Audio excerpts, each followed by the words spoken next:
So one of today's key topics is following the energy. Going back to my early days of EFT, often would work with members, around the teenage, maybe 8, 9, 10. Yeah. But then when I came along to Bruce Lipton's work, 10, 12 years ago, repeating often the fact that the core issue of our beliefs is always in the first 6 years of life, the womb, first day of birth, for 6 years of life. Yeah.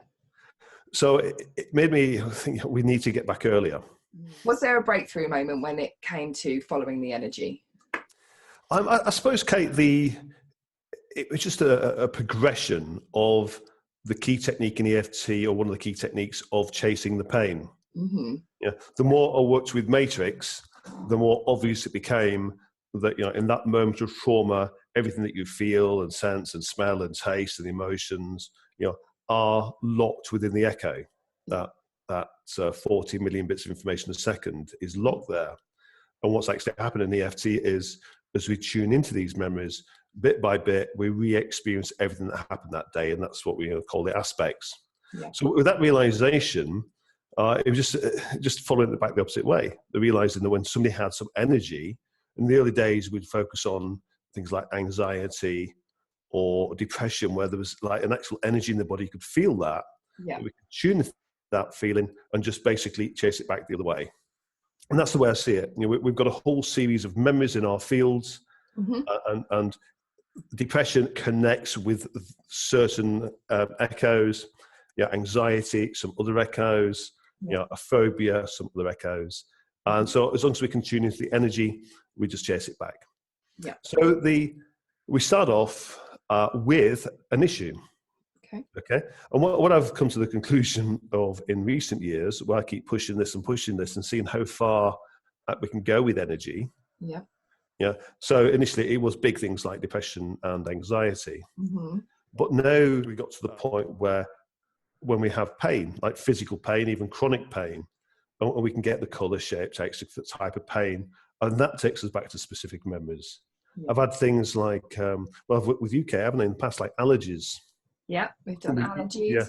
Yeah. And even an allergy that you weren't suffering from at the time, because we did this in winter. Yeah, it was hay fever was the case, yeah. And as we started to tap, you started to feel the symptoms, the energy of that. Yeah. Just energy. And then once we had the energy, then we could go back to these specific memories. Mm-hmm. So, anything we can bring up some energy. Now, just one thinking about this, it's an important thing that I found with things like with money issues, with relationships. What I'd do in those situations, I'd actually go on the positive. So I'd say to somebody, close your eyes, take a deep breath, and think of having that beautiful, incredible, intimate relationship with the perfect person for you. Mm-hmm. Describe it, knowing that, if it's not congruent with the subconscious, energy is going to say that doesn't feel quite right. Yeah. And then we've got energy. Yeah. But the reason I go positive there, because if I went negative and said, imagine being, lonely, alone, single your whole life, nobody to love. I mean, probably nobody's going to like that. Mm. So if we go on the positive, then we tend to find the actual blocks to that and the very specific memories. Yeah. The same with money issues. Imagine having lots and lots of money. Yeah. And then, again, you'll get the very specific blocks that's in the way. If you said to somebody, imagine being completely broken on the streets, again, nobody's going to like that. Yeah. So it's too global, but when we're on the positive. But other times, like, if you think of, you've got a dog phobia, think of dogs. Mm-hmm. Just think of the negative thing. Think of the depression, anxiety. So just use, again, it's that common sense logic. When would I go on the positive to tune to energy, and when would I go to the negative? So you're actively trying to trigger some energy to come up to work with, aren't you? Absolutely, yeah. And I always remember on, practitioner courses, and if anyone's watching and they haven't done this for a while, you'd always say, imagine your perfect career as a practitioner. How many clients have you got? Like, how does that look? Susie Shalmadine's got some great exercises in her book around this as well, and just seeing where it isn't aligned, what comes up, and that can really help you kind of figure out where the blocks are and trace that energy back. So you're always just being curious, how's the energy showing up in the body? Absolutely. So we start off with the issue, specific issue, and then in whichever way you said, going on the positive, going on the negative, tune to that energy.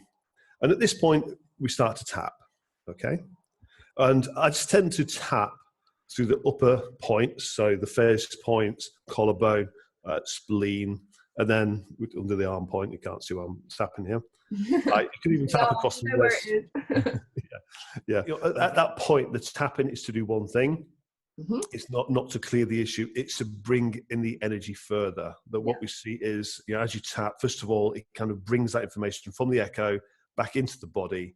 So you start to re-experience it. Okay. So, with this, I've seen people do it, try to rush the whole process and do it too fast. You need them to tune in. You need them to attach to that specific memory or memories. Yeah. So going with just this simple form of following the energy, we've got that feeling in the body. Yeah. Okay, then we describe it. So it's the usual, where is it? Location. Okay, in my throat. Okay, how big is it? The size of a pea, the size of a marble, a golf ball. Okay, yeah, like a golf ball. So you just get a description and repeat it back to them, so they're tuning in more and more as we keep that, tapping nice and slow, gentle tapping. What's the color? And then ultimately, what's the emotion?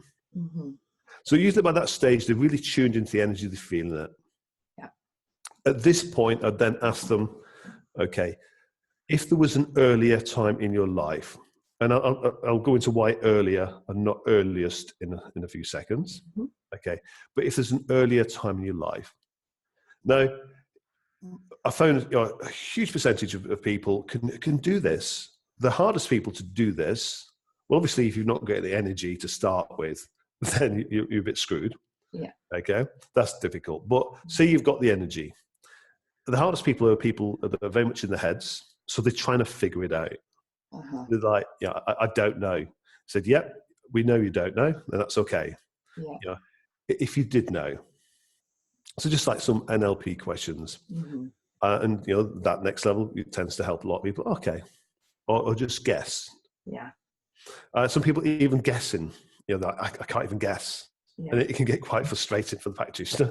And they're just keeping nice and calm, just say, okay, just give me what number comes to mind. So this is the hardest people. And I found it's only a very small percentage of people, maybe 5%. Yeah. That really, struggle to that extent. In fact, in 10 years of using this, and I'll use it, multiple times on each day of the course. Yeah. I think there's been 2 or 3 times it's actually failed.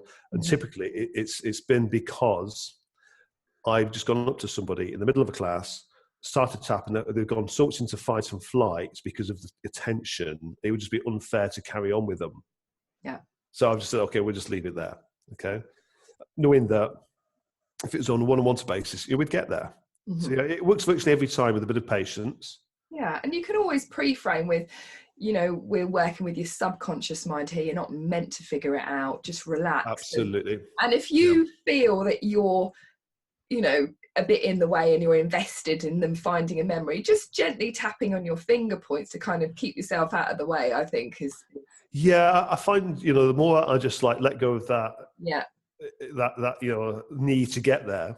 And I again, just like in all the sessions, just go into that zone and just you just get a sense of it. You sense when they're tuning in, you sense when it's time to ask the questions, you sense when they're in their heads. Yeah. So now, okay, so they've got a memory. And then where were you? Again, a lot of people, I was at school, I was at home, I was in my bedroom, I was out with friends. Yeah, it's straight there. We've got the memory. Yeah. So with a simple form, that's it. We've got the memory. Then we can just go in and do, classic matrix work with that event. Okay. So that's the simple form. Yeah. I'd also now time back into why I said I'd say an earlier time. The reason for it is this: with the advanced form of following the energy, what I'm looking to do is to go into 2 or 3 memories to get an idea of what the connection is. Because often if you just go into one memory, especially if it's a latter memory, we go in and we think, I'll just make a silly example. The client, you think by just going to that one memory is about feeling unlovable. Okay. But actually, if you went to 2 or 3 memories, you'll see, it's not unlovable. It's about, I feel stupid. And Okay. that's actually the belief. And maybe the connection was, because the mum and dad shouted at them because they were being stupid. They felt it was unlovable, but actually it was all about the feeling stupid. Yeah. Okay. So if you go to 2 or 3 memories, you get the correlation between them. Mm-hmm. So that when you go in and actually do the work, then you know what it's all about. So you're not going in and accidentally changing the wrong theme. Mm-hmm. I mean, have I done this? Absolutely. Accidentally just gone in. And it doesn't matter because you can go back and recreate the memory as you need. And we'll talk about it when we get to key events. We'll talk about this, how you can have multiple potentials there. We've already alluded to this thing before. So it's not the end of the world. But if you go to 2 or 3 memories, you're much likely to get, this is exactly what it's all about. Yeah, but then it just makes the work more effective and more direct. So that's much more around the advanced energy going into 2 or 3. And after you've practiced the basic following your energy, just going in and, you've got some skills with that, you're out of the way and it's working well. And then, it might just come naturally, really. Absolutely. And we're going to do a session on this in a little while, Kate, that I'll work with you on another occasion. We'll actually, we'll do a demonstration. Mm-hmm. People can see that. And I'll start off with a simple form of following the energy, and then we'll actually get to the advanced form and see where we get to. Okay, Carl. So just to recap, because we've got slides and we want to use them, let's just run through the points of following the energy. And anyone who's watching this, you can just pause it and make some notes if you need to. But let's just say you've got the issue that they want to work on. We've brought in some energy. Like we said, it could be anything. You might want to use a positive or you want to use a negative. Asking the client to close their eyes. 2, take deep breaths, just really focusing on that heart breathing. And again, just pre-framing again, it's coming from the subconscious, not the conscious, getting them into that's a good sign to do that, Kate. And also you just get them to be in their hearts and not in your conscious minds. And just starting to tap through the points slowly and gently, as Carl said, just the head and collarbone really, and spleen if you want to, and then thinking about the words of the issue that they're trying to resolve, just the reminder phrase like you would in EFT, isn't it? And then giving them the time to tune into that feeling, just allowing that space to happen. And the tapping's going to help them do this. So there's no need to rush it. So with that phrase, it's just simply like if it was depression, it's just that is it, depression. Mm-hmm. Depression. Money issues. Just let them tune into that. So when they've got that energy, just asking them where in the body they feel this, and again, as we said, just tapping slowly through all of those points, just repeating that reminder phrase. Again, the questions, asking the size and getting them to repeat it, and just organically bringing in that new information, the color, the emotion, just building up all of those aspects. So you're raising the energy within them so that they've got something really to hold on to. So they've got something really to tune into. So the way I see this at this point, Kate, when we really tune to that energy, a specific memory now has really come front and center. So then when we get to the next point, I'm asking them, give me an earlier time. Okay. And then it's there. With most people, it's already there. Okay. So another reason I'll say earlier and not earliest is because if you go earliest, some people, I've seen it where they can go back, I'm 6 months old. I'm straight in the womb. Some people will go back that quickly and take you literally at the earliest time. But we don't know what it's about. And it's hard to communicate with a 6-month-old. And often these memories are pre-conscious, so they're not aware of what it's about or what happened even. They don't know that until they go into the memory and say, I know what this is about now. Okay. So it's very difficult to do the advanced form of following the energy if we don't, if we go too early. So I'll say an earlier time. So we might say, they might say, okay, 20 years old, great. Then they might, once we've had a look, what is this memory about? You say, this is what happens this day. So we're not stepping in. We're not going deep into it. We want to keep very dissociated with the client.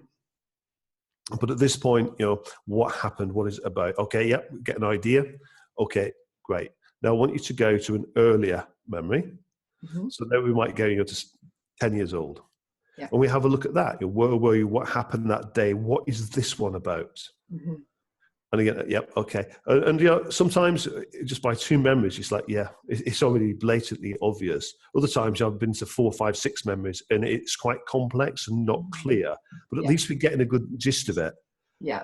Okay. We really beginning to get there, that when we do go in, we really can start to see the connections. So when we do choose to go into one of the memories, we can get quite clear because it is still connected to all the others. And what will happen as well is if I start and somebody, I say, give me an earlier time, and they say, 2 years old, okay, we can go and have a look at that memory, but then I'd say, give me a later time now. Okay. So that we go in, back up the age scale to where they have memories. Oh, I'm 8 years old. Do you know what this one? Oh yeah, I know what this one's about. And I can see that connection to the 2-year-old now, which I wasn't sure before. Yeah. Okay. Yeah. So, would you say if they can't see the connection and you're getting an inkling of connection, just asking them questions? Could it be around this, or what do you think this is about?